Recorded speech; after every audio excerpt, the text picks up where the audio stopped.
Welcome to the Coaches Show on Storm Center. I'm Amber Bowman along with Brandon Bias. Joining us here today is Callum Morris. He's the women's soccer coach here at Rio Grande. Callum, can you first start off with telling us how you came about to being at Rio? Yeah, I was playing at Middlesbrough College back in England back in 2005, and Scott and Tony were actually over watching another player and happened to stumble across me and a couple of other players. And I ended up coming out here in 2005 and playing till 08. In four good years actually at Rio. We won a lot of conferences. Fortunately, in my first 3 years, we didn't do very well at nationals. We fell out rather early when we were expecting to go further than we did. And then my senior year, obviously getting to a national championship final was probably a big highlight of my college career. So that's how it happened really. Obviously a lot more detail into the 4 years, but that's kind of how it worked out.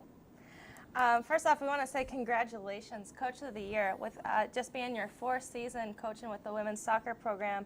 Can you tell us a little about that? Yeah, obviously it's a great achievement. It's always nice to receive accolades from fellow peers, especially when it's only my fourth year here and our first year in the KIAC. But there's a lot of work that goes into the background. It isn't just myself that needs to take credit for this award. I know it's an individualised award, but my coaching staff are first class, and I couldn't ask for more from Jack and Craig, and coaches that have been here in the past that have helped me get to where we are now, because there's other coaches that have came in that have helped us out and that have helped recruit and obviously bringing in the talent that we've done. So it's obviously a really nice award and hopefully the first of many. Yeah, if I'm not mistaken, this senior class would be your first recruiting class. So can you touch base on where they were their first couple years all the way up to the success they're enjoying this year? Definitely, it's definitely been a work in progress. When Alison, Carla and Renee were recruited back in 2011 to come here, we weren't the strongest, and that's been nice, to be honest. We weren't very good at all. So the progression that those guys have showed, and not just them, obviously the team has been a huge improvement over the recent years, and especially for Alison Keeney this year, voted National Player of the Week early on in the season, was huge for us. She's the first ever player to be rewarded for that from a women's standpoint. Obviously the men have had it a few times just with how strong they are, but it's been a work in progress, and like I said, those three have been a catalyst behind our success. And we say to the girls throughout this season, they were here when we weren't the strongest, and what we've achieved this year obviously is a testament to how hard they've worked and how they've stuck it out and continued, and it's a big force behind how well we've done. Yeah, I think it's even carried over to the attendance in the games. I've been here for 3 years, and I can say going to games now, the fans come down there and they like to watch, so you all get after it. Definitely, and that's the thing. When I came over here with the guys, we like to play football. It wasn't just a game where you just kick a ball and run after it. So when I was able to get the position here, I wanted to bring football to the team. And like I said, in recent years we've been able to recruit better players and more players, and actually have a squad that understand how to play the game. So it's great that obviously more people are coming to watch. There isn't just one team here now. Obviously women's soccer are making huge strides in getting to where the men's level are. It took us a few years to get to that level, but that's the aim that we're trying to get to. Okay. I know you've played soccer here in the past. Was it an adjustment going from playing obviously on the men's team to going to coaching the females? Definitely. Obviously going through my 4 years at Rio, I don't think we lost 16 games in my 4 years, to be honest. And then in my first year at Rio as a graduate assistant for the 2 years, we lost probably a combine of 30 games in 2 seasons, which took myself a lot of time to get used to. Patience was needed, which we could tell that when we first stepped into a first training session. And it's took me time to get used to that. But like I said, as the time's progressed, and like I said, I've only been here 4 years as the head coach, but 6 altogether, there's been a huge transformation. So I think definitely helping me playing for the men's team has helped me do what we've done so far. Because of how well we did with the men's program, it has installed what we did within the men's program. I now pass that on to the girls and show them to get to this level, that's what we have to do. Whether it be work rate, whether it be off the field, making sure that we're looking after ourselves, and then when we come to training, that we train as hard as we play. And that's what we try to put across to the girls as much as possible, that obviously to become a winning team, it takes everybody and not just individuals. So I think definitely playing on the men's side has helped me be able to help the players on my women's side. Yeah. Now a question on that I have for you is, how difficult was it for you to take your first coaching job and have to coach girls compared to, you know, you had just played men's sports your whole life? So, well, the thing was as well, when I graduated with my master's degree, I was only 23. So there was a lot of players in the team that I'd actually been in classes with, and so it took a while to transition over. Like I said, at the time it worked okay, but obviously knowing that female-male boundary in the fact of how you communicate with girls soccer rather than men's soccer is completely different. So yeah, definitely as a young coach it took time to get used to that, but I definitely think obviously over the years I've been able to grow, get a bit older and understand obviously where we need to go, especially when we're communicating. I think is a big thing with the girls game. Good. Now, I'm sure at some point your goals were to win a conference championship, and you know you set goals at the beginning of each year of where you want to take your team. And now that you've took your program to that next level, what's the goals for the women's soccer team now? Well, obviously we win it for 1 year. Of course, we want to win it again the following. But at the same time, it's just about progression. Obviously, like I keep mentioning, playing on the men's side and being nationally ranked #1 a lot of the time. That's where I want to be. I know it's a big shout, but it's going to take time to get there. And winning our first conference, obviously we're coming up to conference playoffs this weekend. Of course, we want to win that and try and get to the national tournament, but it's going to take time. So I think baby steps are important in the fact that we need to, next year, maintain and try and win the conference again. And then, like I said, if we can try and win some of those games that we've lost this year, try and break into that top 25 and just keep pressing for nationals every year, really.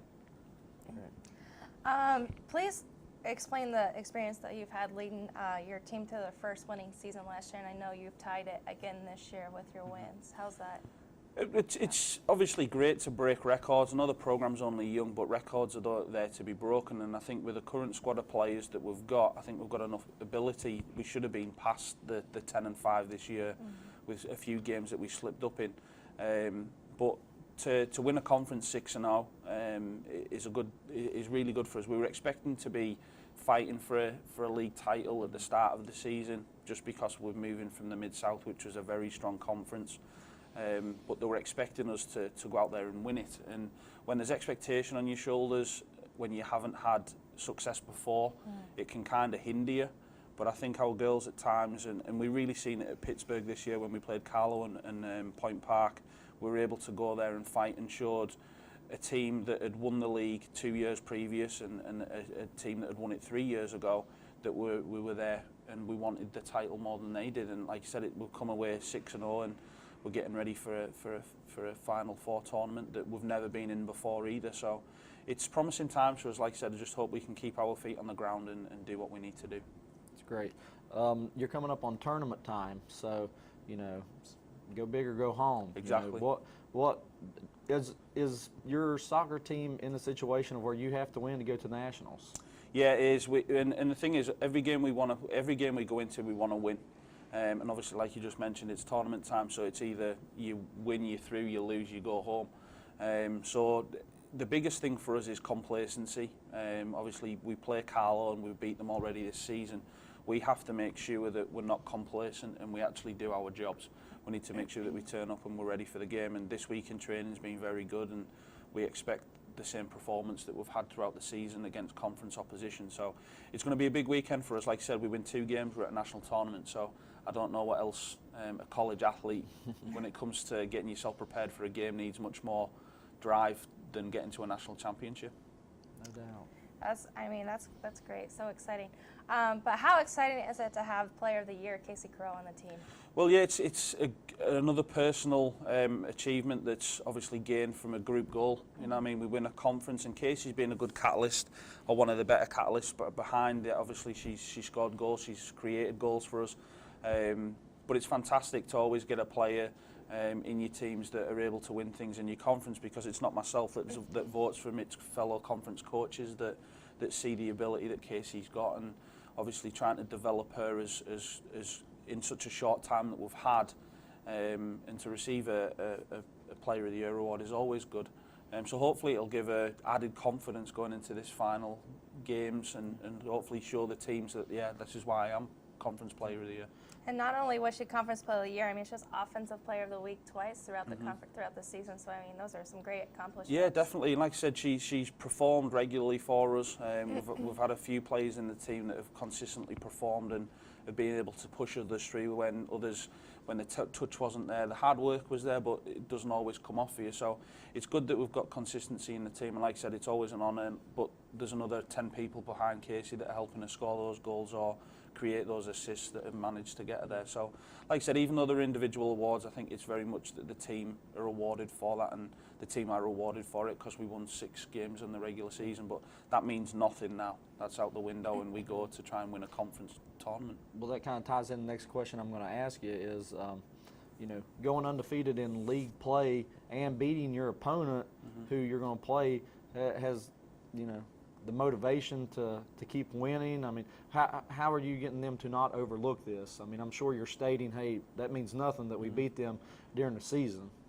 Well, all we can do from our standpoint is prepare the girls properly. And like I said, being in this situation many times before as a player, I understand that complacency, and I know I mentioned this earlier, can be a big factor because they've already played against these teams, they've already got results against these teams, thinking that it's just going to be a walk in the park. And they need to understand that obviously it isn't. And like I mentioned, the training's a big part of success. If you train how you play and you play how you train, you get a lot of the things right all at the same time. And I think this week has been very strong. I think the girls are ready for it. Like I mentioned, the seniors have been pushing this big because when they came in, we weren't anywhere near a conference Final Four, never mind a national championship. Yeah. So.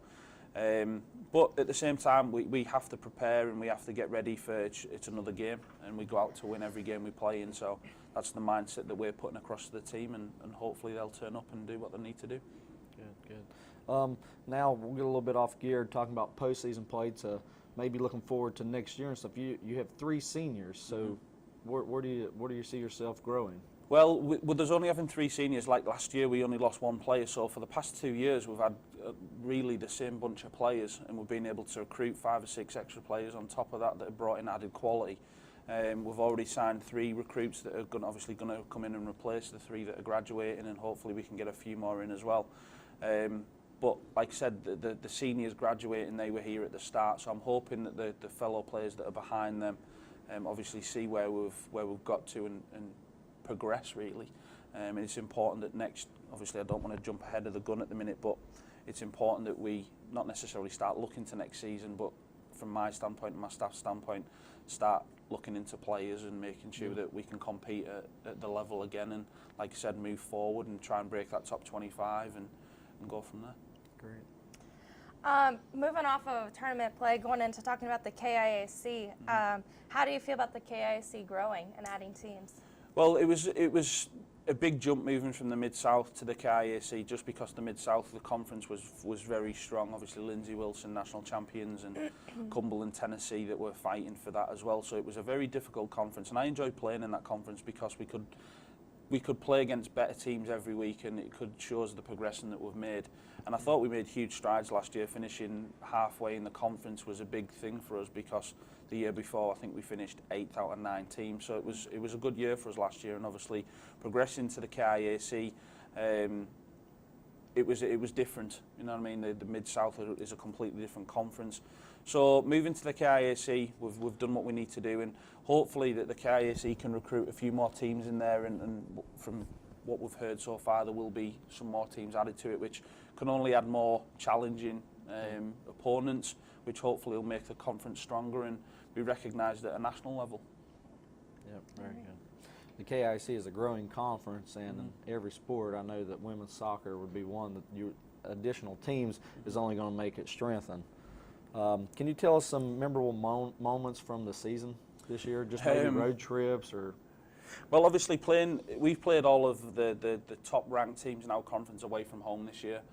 Asbury were ranked at the start of the season to win the conference outright, and Point Park were meant to finish second and things like that. So playing all those teams on the road and being able to come away with the results was a big feat for us. And I think the turning point for myself and the team was the fact that we got the 2 road wins at Pittsburgh, and it showed the girls that they can do it. So I think that was the catalyst to start the ball rolling. And then obviously going to Asbury and winning in overtime was it was fantastic for the girls because we'd already lost in overtime up in Buffalo when we played Damon early on in the season. So to go to Asbury on a very difficult evening, the game had been cancelled the day before because of bad weather, and then going there and scoring with 3 minutes to go in regular time, and then to score 5 minutes into overtime was fantastic. And you could just see from the emotion of the players celebrating that win how much it meant to every single player. And I have to say that me and my staff were in there as well. We were on the pitch quicker than some of the girls off the bench were, because we knew how much of a big win it was for us, and it was massive for us. It was a really, really good win. So yeah, I think all round this season so far it's been a very strong year for us, and hopefully it will continue. With you having such a strong year this year, can you tell us how you compare your team from the years in the past? I think this year we're a lot more all round. We've got a lot more depth in the squad. Last year we were playing at times with 14 players. This year we've got a squad of around 20 to 21, so there's been a lot more depth in the team, and with depth it means challenging for positions, which makes it harder for players to get a starting position. So training's been a lot stronger because there's added competition. Players have to turn up for practice and making sure that they're putting the best foot forward, because if they don't, then they'll find themselves sat on the bench. So from an all-round standpoint this year, obviously we're winning things, and just from the inside, making sure that everything's run properly, I think it's been spot on, to be honest. Like I said, in recent years it was trying to build those building blocks to try and get to a standard where we can play football, and I think this year especially has been the first year that we've been solid all round. Even though we did well last year with limited numbers, I think that this year from an overall standpoint it's been very much well-rounded better. Well, before we wrap this up, can you just touch base on your seniors? Just tell us a little bit about your seniors before they go to play their last postseason. Well, like I said, hopefully it's not the last game that they play for Rio. It's like I said, it's been a work in progress with those three players. When Alison Keeney came into Rio, she wasn't even wanting to play with us, to be honest. She didn't think she could do schooling and play sports at the same time. So I'm thankful that she stuck it out, and she's been a big goalkeeper for us for the past 4 years, and she'll be hard to replace because obviously we're going to need a new keeper stepping up into her shoes, and the accolade she's won this year is obviously something that's quite impressive too. Renee Davis, she's been a steady performer for the past 2 years.